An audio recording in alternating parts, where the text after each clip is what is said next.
करना चाहिए है, जे नहीं वजदा तो ना करिए।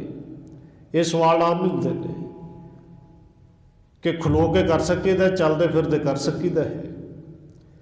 और भगत नामदेव जी ने तो सानू समझाए बड़े सोहने ढंग के नाल है।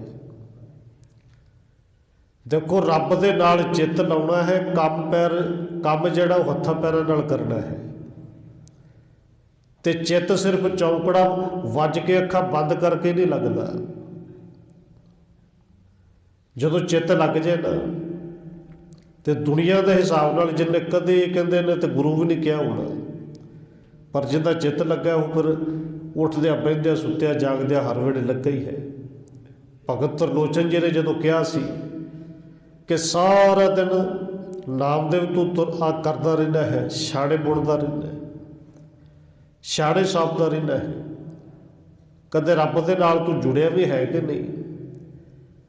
और जिथे समझाया से कि हाथ पाओ कर काम सब चेत निरंजन नाल, उत्थे भगत नामदेव जी ने फिर जो त्रिलोचन जी ने पूछा कि किवें हो सकता है, काम भी बंदा करता रहे चित भी लग्या होवे, ये हुंदा ते नहीं। क्योंकि काम दे विच चित ते फिर भज भज के जांदा काम वाले पासे। हुण भगत नामदेव जी ने 4-5 उदाहरण दे के समझाया, उन्होंने पावन वचन है। कहते कदे देखो बच्चे छोटे छोटे पतंगा उड़ाउंदे ने, और भावें कह लिया कि हिंदुस्तान की सरकार बड़ा जोर लाउंदी कि असीं बड़ा कुछ कर देना है, ये बंद कर देना है, वो बंद कर देना है, पर एक वो जिहड़ी पतंग वाली डोर है वो नहीं बंद कर सकी। अब पिछले दिन लंघ के गए ने बहुत खबर आई है, कितने छोटी जी बच्ची का गल जिहड़ा चीर के लै गई, इन्नी तिखी है। ना तो लोग ही समझते हैं ना सरकार ने, बस जो वोटां लैणियां उदों कहते कि असीं सारा कुछ बंद कर दिता है। खैर वो जिहड़ा समा सी, भगत नामदेव जी कहते देखो पतंग बच्चे उड़ाउंदे ने, वो पतंग वाले भी देख रहे, हाथ 'च डोर भी फड़ी है, तो नाल दे साथियों के नाल गल्लां बातां भी कर रहे हैं। हुण जो उन्होंने पूछे कि तू गल्लां बातां करन आया है कि पतंग उड़ाउणा है, भावें बच्चा छोटे उन्हें जवाब देना पतंग तो मैं उड़ाउणा ही पिया। पतंग हत्थां दे नाल उड़ाउणी है, ध्यान पतंग विच रखना, गल्लां करन नूं कुछ कसदा थोड़ी है, वो गल्लां भी करी जाएगा। और उत्ते भगत जी ने दूजी उदाहरण दिती कि समा वो से जदों पिंड दीयां बीबियां सारियां बहुत सारियां महल्ले दीयां इकट्ठियां हो के जांदियां सन, किसी खूह तो पानी भर के लियाउणा है। और इवें दा भी समा सी जदों फिर बोर भी लगे सन समरसीबल, पर फिर भी कई किले अद्धा किलोमीटर तक भी जाना पैंदा सी पानी भर के लियाउणा। कुछ इलाके अज भी ने। हुण उत्थे उदाहरण दिते कि बीबियां ने वो घड़े कईयां ने तो सिर ते 2-2 रखे हुंदे ने, एक टाके भी लाया हुंदा है। घड़ा भावें एक चुक्या होवे भावें 3 चुके होण, वो पानी दे भर के जदों बीबियां लियाउंदियां ने, एक वाली भी हसदी उस तरह है, तो 3 घड़े जिन्हें चुके ने हसदी खेडदी वो भी आउंदी, गल्लां बातां करदी आउंदी, पर उनका चित्त किते हादसे खेडे विच थोड़ी है। ध्यान तो उनका पूरा घड़ियां के उत्ते है कि जे किते डिग गया नाले घड़ा टुटेगा तो नाले दोबारे जाके भर के लियाउणा पेगा। बस बंदगी जिहड़ी करनी है, सिमरन करना, वो इस तरह ही है। क्योंकि सानू सिमरन का अज तक पता लगे नहीं कि सिमरन है कि, सिमरन कहते किहनूं ने। और गुरु साहब ने इन्नियां सौखियां सानू उदाहरण दित्तियां, सिमरन इवें कर जिवें अपनी धी का करना है, पुत्र का करना है। वो सानू सिमरन सुन के लगता कि शायद वाहिगुरू वाहिगुरू कहना सिमरन है। सिमरन का आखिरी अर्थ चेते करना है। फिर माँ प्यो नूं चेते करना होवे, घर परिवार नूं चेते करना होवे, तो किते समाधियां ला के बहना पैंदा जी।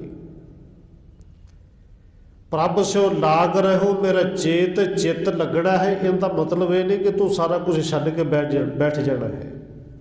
और भगत जी ने उत्थे उदाहरण अगली दी कि समा इवें दा सी कि 5-5 खूह ते गावां चराउण वास्ते लै जांदे सन, कई घरां दे इकट्ठे करके लै जाणीआं, पर गां दा पिछे बच्चा होवे छोटा होवे, भावें 5 खूह ते चरदी होवे, ਧਿਆਨ ਗੁਰੂ ਦਾ ਵੱਛੇ ਵਿੱਚ ਹੀ ਹੈ।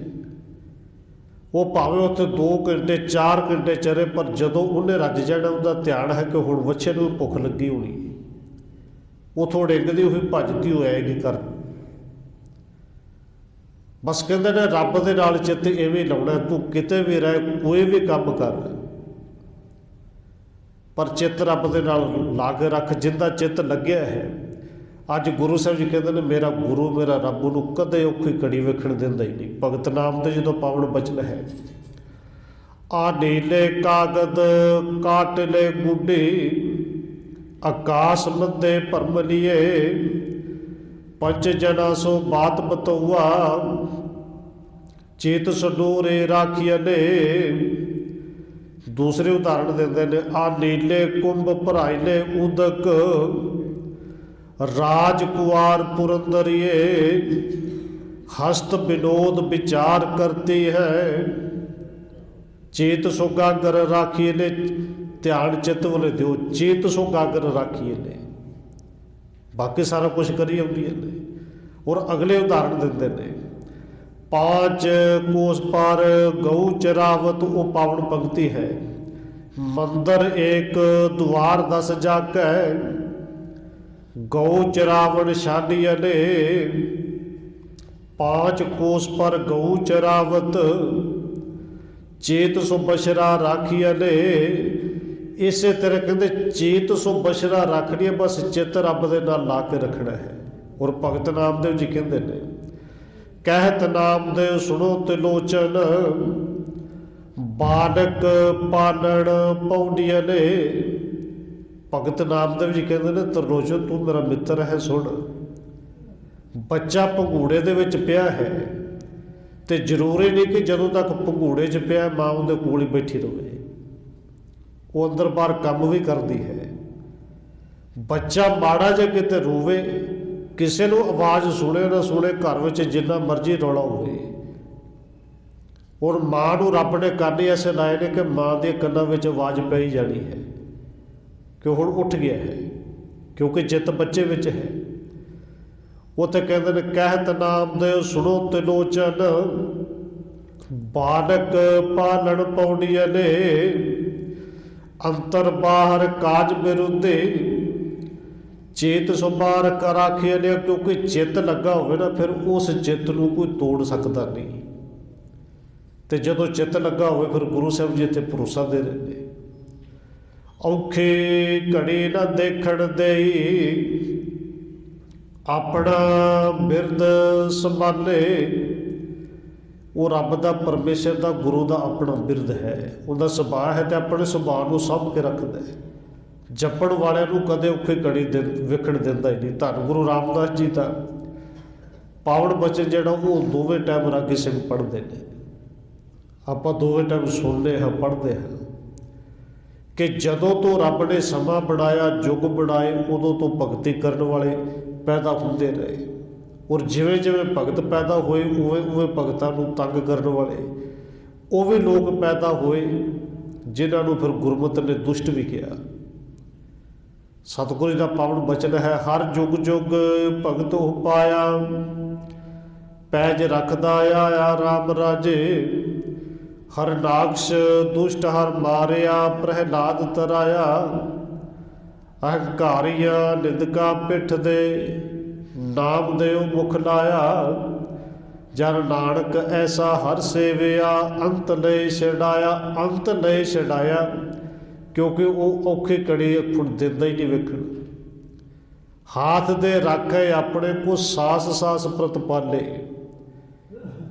ਉਹਦਾ ਬਿਰਦ ਹੈ, ਹੱਥ ਦੇ ਕੇ ਰੱਖਦਾ, ਤੇ ਹਰ ਸਵਾਸ ਦੇ ਨਾਲ ਸਾਡੀ ਪ੍ਰਤਪਾਲਣਾ ਕਰ ਰਿਹਾ ਹੈ। ਅੱਗੇ ਅਖੀਰ ਦੇ ਪਦੇ ਵਿੱਚ ਗੁਰੂ ਸਾਹਿਬ ਨੇ ਫਿਰ ਕਿਰਪਾ ਕਰਕੇ ਸਮਝਾਇਆ, ਮਨ ਬਿਲਾਸ ਭਏ, ਸਾਹਿਬ ਕੇ ਅਚਰਜ ਦੇਖ ਬੜਾਈ। ਦੇਖੋ ਕਥਾ ਭਾਵੇਂ ਅੱਜ ਤਾਂ ਮੀਡੀਆ ਹੈ, ਔਰ ਇੱਕ ਤੋਂ ਇੱਕ ਵਿਦਵਾਨ ਕਥਾ ਕਰਦੇ ਨੇ, ਸੁਣਦੇ ਵੀ ਆਪਾਂ ਹਾਂ, ਪਰ ਸ਼ਾਇਦ ਉਹ ਚਿੱਤ ਲੱਗਣ ਵਾਲੀ ਜਿਹੜੀ ਖੇਡ ਹੈ, ਉਹ ਸਾਡੇ ਨਾਲ ਹਜੇ ਬੜੀ ਨਹੀਂ। ਸੁਣ ਵੀ ਲੈਂਦੇ ਹਾਂ, ਪਰ ਬਾਣੀ ਜਦੋਂ ਪੜ੍ਹਨ ਲੱਗੇ ਤਾਂ ਪਤਾ ਨਹੀਂ, ਫਿਰ ਚੇਤੇ ਹੀ ਨਹੀਂ ਰਹਿੰਦਾ। ਮਨ ਬਿਲਾਸ ਭਏ। ਪ੍ਰੋਫੈਸਰ ਸਾਹਿਬ ਸਿੰਘ ਨੇ ਇੱਥੇ ਬਿਲਕੁਲ ਵਿਸ਼ਰਾਮ ਲਾਇਆ, ਪੂਰਾ ਵਿਸ਼ਰਾਮ। ਮਨ ਦੇ ਨੰਨੇ ਨੂੰ ਸਿਆਰੀ ਹੈ, ਜਿਹਦਾ ਅਰਥ ਮਨ ਵਿੱਚ, ਬਿਲਾਸ ਦਾ ਅਰਥ ਹੁੰਦਾ ਖੇੜਾ, ਖੁਸ਼ੀਆਂ। ਮਨ ਬਿਲਾਸ ਭਏ, ਕਿਉਂਕਿ ਜੇ ਤੇ ਵਿਚਾਰ ਕੇ ਪੜ੍ਹਾਂਗੇ ਤੇ ਵਿਸ਼ਰਾਮ ਲੱਗ ਜਾਏਗਾ। ਨਹੀਂ ਤੇ ਅੱਜ ਤੱਕ ਹਮੇਸ਼ਾ ਪਾਠ, ਬਹੁਤਾਤ ਗਿਣਤੀ ਵਿੱਚ ਅੱਜ ਵੀ ਪਾਠੀ ਸਿੰਘ ਪਾਠ ਕਰਦੇ ਨੇ, ਆਮ ਸੰਗਤਾਂ ਪਾਠ ਕਰਦੀਆਂ ਨੇ, ਤੇ ਵਿਸ਼ਰਾਮ ਲੱਗਦਾ ਹੀ ਇੱਥੇ ਕਿ ਮਨ ਬਿਲਾਸ ਭਏ ਸਾਹਿਬ ਕੀ। ਪਰ ਇਹਦੇ ਅਰਥ ਵਿਚਾਰ ਕਰਕੇ ਦੇਖੇ ਕਿ ਮਾਲਕ ਦੇ ਮਨ ਵਿੱਚ ਬਿਲਾਸ ਆ ਗਿਆ, ਖੇੜਾ ਆ ਗਿਆ, ਉਹ ਤੇ ਰਹਿੰਦਾ ਖੇੜੇ ਵਿੱਚ ਹੈ। ਇੱਥੇ ਗੱਲ ਤੇ ਆਪਣੇ ਮਨ ਦੀ ਹੋ ਰਹੀ, ਬਾਣੀ ਆਪਣੇ ਮਨ ਨੂੰ ਸਮਝਾਉਣੀ ਹੈ ਕਿ ਮੇਰੇ ਮਨ ਵਿੱਚ ਬਿਲਾਸ ਆ ਗਿਆ, ਖੇੜਾ ਆ ਗਿਆ। ਧੰਨ ਗੁਰੂ ਹਰਗੋਬਿੰਦ ਸਾਹਿਬ ਮਹਾਰਾਜ ਸੱਚੇ ਪਾਤਸ਼ਾਹ ਜਦੋਂ ਕਸ਼ਮੀਰ ਗਏ, ਉਹਨਾਂ ਨੂੰ ਇੱਕ ਸਿੱਖ ਮਿਲਿਆ ਕਰਮਚੰਦ, ਔਰ ਸਵਾਲ ਉਹਨੇ ਵੀ ਇਹ ਕੀਤਾ ਕਿ ਸਤਿਗੁਰੂ ਜੀ ਚਿੱਤ ਨਹੀਂ ਲੱਗਦਾ। ਇਹ ਸਵਾਲ ਅੱਜ ਵੀ ਸਾਡਾ, ਇਹ ਕਹਿ ਜੇ ਕਿ ਤਕਰੀਬਨ ਵਿਰਲੇ ਟਾਵੇਂ ਛੱਡ ਕੇ ਸਾਰੇ ਹੁੰਦੇ ਹੈ ਕਿ ਬਾਣੀ ਵਿੱਚ ਚਿੱਤ ਨਹੀਂ ਲੱਗਦਾ।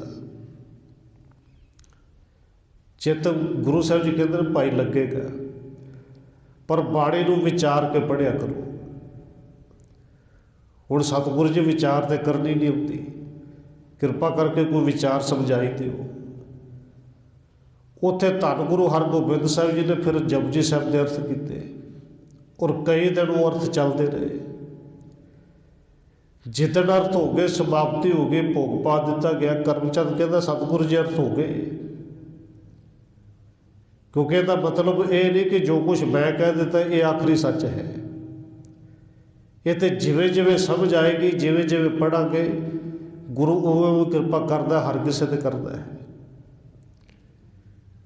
ਕਿ ਇਹੀ ਵਿਸ਼ਰਾਮ ਠੀਕ ਹੈ, ਇਹ ਵੀ ਕਹਿਣਾ ਠੀਕ ਨਹੀਂ ਕਿ ਬਾਕੀਆਂ ਦਾ ਗਲਤ ਹੈ, ਮੇਰਾ ਹੀ ਠੀਕ ਹੈ। ਉੱਥੇ ਧੰਨ ਗੁਰੂ ਹਰਗੋਬਿੰਦ ਸਾਹਿਬ ਜੀ ਕਹਿੰਦੇ ਨੇ ਭਾਈ ਜਿੰਨੀ ਕੁ ਸਮਝ ਆਈ, ਧੰਨ ਗੁਰੂ ਨਾਨਕ ਸਾਹਿਬ ਜੀ ਦੀ ਬਾਣੀ ਹੈ, ਅਰਥ ਕਰ ਦਿੱਤੇ, ਪਰ ਬਾਕੀ ਦੇ ਅਰਥ ਧੰਨ ਗੁਰੂ ਨਾਨਕ ਸਾਹਿਬ ਜੀ ਆਪ ਹੀ ਜਾਣਦੇ ਨੇ। ਔਰ ਉਸ ਇਤਿਹਾਸ ਦੇ ਬੋਲ ਨੇ, ਜੇ ਗੁਰੂ ਸਾਹਿਬ ਜੀ ਕਹਿੰਦਾ ਹੋਵੇ ਵੀ ਅਸੀਂ ਨਹੀਂ ਪੂਰੇ ਅਰਥ ਕਰ ਸਕਦੇ, ਇਹ ਜਿਹਦੀ ਬਾਣੀ ਹੈ ਧੰਨ ਗੁਰੂ ਨਾਨਕ ਸਾਹਿਬ ਜੀ, ਬਾਕੀ ਉਹ ਹੀ ਜਾਣਦੇ ਨੇ। ਉੱਥੇ ਪਾਵਨ ਬਚਨ ਨੇ, ਇਤਿਹਾਸ ਦੇ ਬਚਨ ਨੇ, ਕਹਿੰਦੇ ਬਹੁਰੂ ਸ੍ਰੀ ਗੁਰ ਬਚਨ ਬਖਾਨੋ, ਯਾਹੇ ਅਰਥ ਸ੍ਰੀ ਨਾਨਕ ਜਾਨੋ। ਕਵੀ ਸੰਤੋਖ ਸਿੰਘ ਜੀ ਲਿਖਦੇ ਨੇ ਕਿ ਬਾਕੀ ਦੇ ਅਰਥ ਧੰਨ ਗੁਰੂ ਨਾਨਕ ਸਾਹਿਬ ਜੀ ਆਪ ਹੀ ਜਾਣਦੇ ਨੇ, ਪਰ ਜੋ ਪ੍ਰੋਫੈਸਰ ਸਾਹਿਬ ਸਿੰਘ ਨੇ ਅਰਥ ਕੀਤੇ ਨੇ ਉਹਦੇ ਮੁਤਾਬਕ ਇੱਥੇ ਵਿਸ਼ਰਾਮ ਹੈ ਕਿ ਮਨ ਬਿਲਾਸ ਭਏ। ਮਨ ਦੇ ਨੰਨੇ ਨੂੰ ਸਿਆਰੀ ਹੈ, ਮਨ ਵਿੱਚ ਬਿਲਾਸ ਆ ਗਏ, ਖੇੜੇ ਆ ਗਏ। ਤੇ ਕਦੋਂ? ਕਹਿੰਦੇ ਸਾਹਿਬ ਕੇ ਅਚਰਜ ਦੇਖ ਵਡਾਏ, ਜਦੋਂ ਆਪਣੇ ਮਾਲਕ ਦੀਆਂ ਹੈਰਾਨ ਕਰਨ ਵਾਲੀਆਂ ਵਡਿਆਈਆਂ ਦੇਖੀਆਂ। ਹੁਣ ਹੈਰਾਨ ਕਰਨ ਵਾਲੀਆਂ ਵਡਿਆਈਆਂ ਨੇ ਨਾ ਜੀ, ਪਰ ਜੇ ਵੇਖਣੀ ਆ ਜਾਵੇ, ਇੱਕ ਬੰਦਾ ਸ਼ਰਾਬੀ ਹੈ, ਦੁਨੀਆ ਦੇ ਲੋਕ ਕਹਿੰਦੇ ਨੇ ਸਭ ਤੋਂ ਗੰਦਾ ਹੈ, ਪਰ ਜਿੰਦਾ ਚਿੱਤ ਲੱਗਿਆ ਉਹ ਵੇਖਦਾ ਕਿ ਇਹਦੇ ਵਿੱਚ ਵੀ ਰੱਬ ਹੀ ਹੈ, ਇਹ ਰੱਬ ਆਪ ਹੀ ਖੇਡਾਂ ਖੇਡ ਰਿਹਾ ਹੈ। ਤੇ ਬੜੀ ਹੈਰਾਨ ਕਰਨ ਵਾਲੀ ਖੇਡ ਨਹੀਂ। ਅਸੀਂ ਸਮਝਦੇ ਕਿ ਜਿਹਨੇ ਚਿੱਟਾ ਚੋਲਾ ਪਾਇਆ, ਸੋਹਣੇ ਕੱਪੜੇ ਪਾਏ ਨੇ, ਭਗਤ ਕੇਵਲ ਉਹ ਹੀ ਹੈ, ਰੱਬ ਦੀ ਜੋਤ ਸ਼ਾਇਦ ਕੇਵਲ ਉਹਦੇ ਅੰਦਰ ਹੀ ਹੈ। ਪਰ ਜਿਹਦਾ ਚਿੱਤ ਲੱਗਿਆ ਉਹ ਜੋਤ ਉਹਦੇ ਵਿੱਚ ਵੀ ਦੇਖਦਾ, ਜਿਹਨੂੰ ਲੋਕੀ, ਦੁਨੀਆ ਦੇ ਲੋਕ ਗਾਲਾਂ ਕੱਢਦੇ ਨੇ, ਮਾੜਾ ਕਹਿੰਦੇ ਨੇ, ਕਹਿੰਦੇ ਵਰਗਾ ਬੁਰਾ ਕੋਈ ਨਹੀਂ। ਬੜੀਆਂ ਚਰਚ ਖੇਡਾਂ ਨੇ, ਤੇ ਜਦੋਂ ਇਹ ਖੇਡਾਂ ਕਿਤੇ ਵੇਖਣੀਆਂ ਆ ਜਾਣ, ਫਿਰ ਕਹਿੰਦੇ ਮਨ